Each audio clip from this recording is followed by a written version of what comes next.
এখন আমরা দেখবো ওয়ার্ডপ্রেস ওয়েবসাইটে আমরা এর আগে একটা পোস্ট তৈরি করেছিলাম। আজকে আমরা দেখবো কীভাবে বুলেট পয়েন্ট অ্যাড করা যায়। ব্লগ পোস্টে বুলেট পয়েন্ট অ্যাড করবো। তো আমরা আগে থেকে একটা পোস্ট তৈরি করা ছিল আমাদের, আমরা এই পোস্টটার ভিতরেই তৈরি করবো। আমরা এডিটে গেলাম, এডিটে যাওয়ার পর নিচে ক্লাসিক ওয়ার্ডপ্রেস এডিটরে গিয়ে আমরা কীভাবে লিখতে পারি। তো আজকে ওখান থেকেই ওই ক্লাসিক ওয়ার্ডপ্রেস এডিটরে আমরা ব্যবহার করবো। সেখানে গিয়ে আমরা বুলেট পয়েন্টস সিম্বল আছে এখানে সেট করবো। আমরা ক্লিক করলে এখানে 1 2 3 দেখাবে। আমরা কন্টেন্ট কিছু নিয়ে আসবো। আমরা আমাদের একটা অনলাইন পত্রিকায় গেলাম, গিয়ে এখান থেকে আমরা কন্টেন্ট নিয়ে আসবো।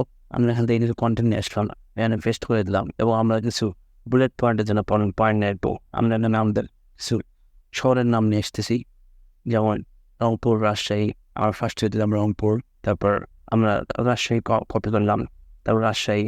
তার বুলেট পয়েন্টটা রেডি হয়ে গেলে আমরা পরে যে কন্টেন্টটা আছে সেটা পেস্ট করে দেবো এখানে নিয়ে এসে কপি করে। এরপর আমরা যদি ক্লাসিক ওয়ার্ডপ্রেস এডিটরে লিঙ্কে ক্লিক করি, এখানে আমরা লিঙ্ক অ্যাড করার জন্য একটা স্পেস পাবো। এখানে আমরা আমাদের পত্রিকার লিঙ্কটা এনে পেস্ট করে দিতেছি।